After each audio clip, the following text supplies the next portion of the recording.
Hello नमस्कार, मी भाग्यश्री आणि तुमचं खूप खूप मनापासून स्वागत करते माझ्या यूट्यूब चॅनलवर। तर आजची रेसिपी आहे मस्त आपली वामची भाजी। ह्याला आमची इथं वाम म्हणतात, ह्या माशाला काही ठिकाणी वांबी मासा म्हणतात। तर तुमच्या इथं काय म्हणतात कमेंटमध्ये मला नक्की सांगा। तर आज आपण ही मस्त अशी वामची भाजी बनवणार आहोत। खूप मस्त आणि हिरव्या वाटणातली भाजी आहे, अजिबात लाल तिखट नाही वापरला आपण, पण एक नंबर चवीला होते। चला तर व्हिडिओला आपण सुरुवात करूया न वेळ घालवता।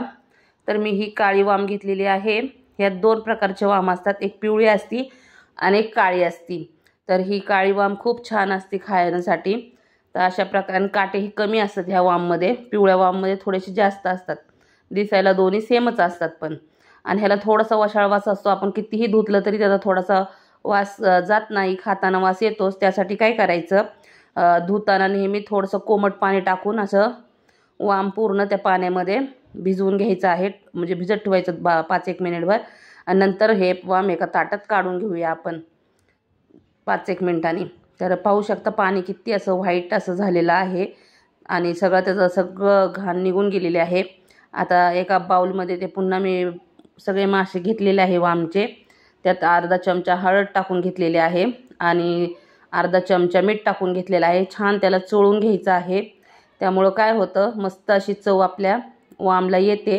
आणि ह्याला मॅरिनेट करण्यासाठी आपण 10 मिनिट ठेवणार आहोत बाजूला। 10 मिनिटांनी बघा छान मस्त हळद आणि मीठ मुरलेलं आहे माशामध्ये वामच्या। त्यानंतर आपण थोडंसं फ्राय करून घेणार आहोत, कारण की आपण जेव्हा भाजी करू ना तेव्हा मासे तुटू नये म्हणून, आणि एकदम भन्नाट चव लागते अशी तळून आपण जर माशाची भाजी केल्यावर वामच्या। तर तुम्ही अशी पद्धत नक्की तुम्ही वापरून बघा, खूप छान एकदम टेस्टी असे मासे होतात खाताना। असे थोडेसे क्रिस्पी असं वाटतं, कडक थोडेसे लागतात मासे खाताना, आणि मासे कडकच लागले ना खाताना खूप छान भाजी वाटते ती खाण्यासाठी। जर गिळगिळ झाले आणि तुकडे झाले तर खाऊशी वाटत नाही। त्यासाठी अशी वामची भाजी करताना अशी तुम्ही पद्धत नक्की वापरा। तर अशा प्रकारे पूर्ण तव्यामध्ये मी तेल टाकून वामचे मासे पूर्ण असे पसरून घेतले आणि एकदम अलगद हाताने असे त्याला पलटी करून घ्यायचे आहेत।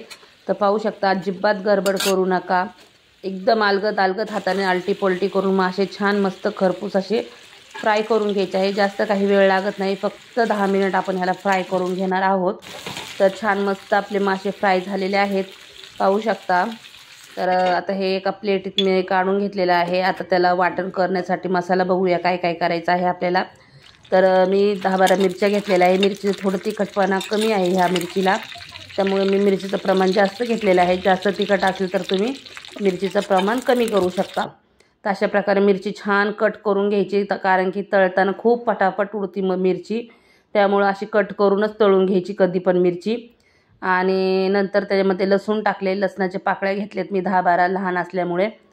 आणि त्यानंतर थोडीशी मूठभर कोथिंबीर, तीही तेलात छान तळून घ्यायची, कारण की मग तेलात तळल्यामुळं कोथिंबीरला खूप छान भन्नाट चव येते भाजीला फोडणी देताना। त्यातच अर्धा इंच आलं टाकून चिरून घेतलेलं, साल काढलेलं आलं टाकून घेतलेलं आहे, तेही छान तळून घ्यायचं। हे मस्त आपला मसाला तळून झालेला आहे। आता ह्याला आपण एका प्लेटीत काढून घेऊया। त्यानंतर थोडंसं पुन्हा अर्धा पळी तेल टाकलेलं आहे। हे बारीक खिसलेलं खोबरं आहे, सुक्कं खोबरं आहे, तेही छान मस्त असं क्रिस्पी होऊस तर भाजून घ्यायचं आहे, तव्यावर तेलामध्ये तळून घ्यायचं आहे।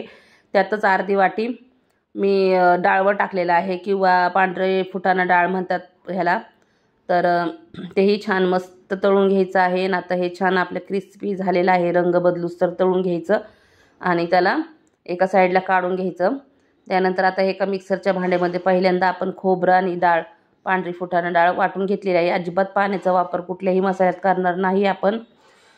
नंतर ते काढून घेतल्यानंतर आपण ह्याचं कोथिंबीर, लसूण, मिरची, अद्रक ह्याचंही बारीक असं ठेच्यासारखं वाटण करून घेतलेलं आहे। अजिबात पाणी वापरू नका, कारण की हे असंच छान लागतं जाड मसालाच।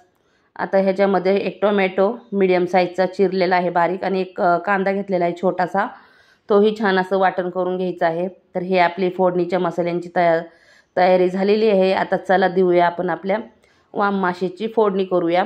तर चला, तर मी एक कढई गरम करून घेतली, त्यात 2 पळी तेल टाकून घेतलेलं आहे। 5-6 कढीपत्त्याची पानं टाकून घेतले। कढीपत्त्याची पानं छान तडकल्यानंतर सर्वात प्रथम पहिला आपण टोमॅटो आणि कांद्याचं वाटण टाकणार आहोत, कारण की आपण ते कच्चंच वाटून घेतलेलं आहे। त्यासाठी त्याचा पूर्ण कच्चापणा घालवण्यासाठी ते पहिल्यांदा तळून घ्यायचं, छान तेल सुटूस्तर तळून घ्यायचं आहे। छान बघा, पाहू शकता छान तेल सुटलेलं आहे। आता हे हिरवं वाटण आपण त्यात टाकून घेऊया आणि ह्यालाही छान तळून घेऊया। तुम्हाला वाटत नाही हिरव्या वाटणातली भाजी पिवळी का होते, कारण की आपण वाममध्ये थोडं हळदीचं प्रमाण जास्त वापरणार आहोत, कारण की हळद जास्त टाकली की छान मस्त माशांना चव येते। आता थोडीशी हळद आता आपण मसाला फोडणीत टाकून घेणार आहोत। अर्धा चमचा हळद टाकली आहे।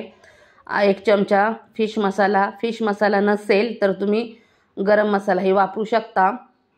त्यानंतर 1 मोठा चमचा आपण धने पावडर टाकलेला आहोत आणि छान हे मसाले तळणार आहोत। जर मसाले खूप कोरडे होत असेल तर थोडं आपण गरम पाणी टाकून मस्त ह्याला खरपूस तेल सुटूस्तर तळून घेणार आहोत। अशा प्रकारे पूर्ण मसाला फिरून तळून घ्यायचा आहे।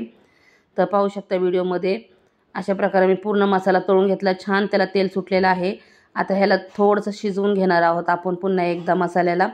तर मी एक अर्धा ग्लास भर गरम पाणी टाकलेलं आहे, कारण की मसाला असू द्या किंवा भाजीला फोडणी देताना असं गरमच पाण्याचा वापर करायचा आहे। छान मस्त मसाल्याला उकळी फुटलेली आहे। आता 5-1 मिनिटभर आपण ह्याला बंद करून झाकण शिजवून घेऊया। पाहू शकता कलर किती सुरेख आलेला आहे फोडणीला। आणि आता आपण हे तळलेले मासे टाकून घेणार आहोत। मासे ऑलरेडी शिजलेले आहेत 90%, फक्त आपण 5-1 मिनिटच ह्याला फक्त मिक्स करून शिजवून एक उकळी काढून घेणार आहोत। अशा प्रकारे एकदम हलक्या हाताने मासे मसाल्यांमध्ये खालीवर करून घ्यायचे आहेत। पाहू शकता आत्ताच किती छान कलर आलेला आहे। जरा थोडं मला पाण्याचं प्रमाण कमी वाटलं तर अर्धी वाटी मी पुन्हा टाकून घेतले पाणी आणि फक्त 2 मिनिट आपण झाकण लावून एक उकळी काढून घ्यायची। जर एक उकळी झाल्यानंतर पुन्हा झाकण खोलून त्याला फिरवून घ्यायचं आणि जो आप खोबरं आणि डाळीचं वाटण केलं होतं ना ते पूर्ण असं टाकून घ्यायचं आहे पूर्ण भाज्याने आणि पुन्हा एकदा हलक्या हाताने मासे फिरवून घ्यायचे आणि 5-1 मिनिटभर झाकण लावून आपण ह्याला शिजून देऊया। तर खूप घट्ट मस्त अशी लबाबदार अशी भाजी होते आपले। तर पाहू शकता आपली वामची भाजी तयार आहे। तर रंगही सुरेख आलेला आहे, ग्रेव्ही मस्त थिक अशी झालेली आहे, एकदम पातळ एकदम हे अशी वाटत नाही। तर कशी वाटली रेसिपी तुम्ही नक्की मला सांगा। आवडली तर लाईक करा, नवीन असेल तर चॅनलला सबस्क्राईब करा। भेटूया पुढच्या व्हिडिओमध्ये, बाय।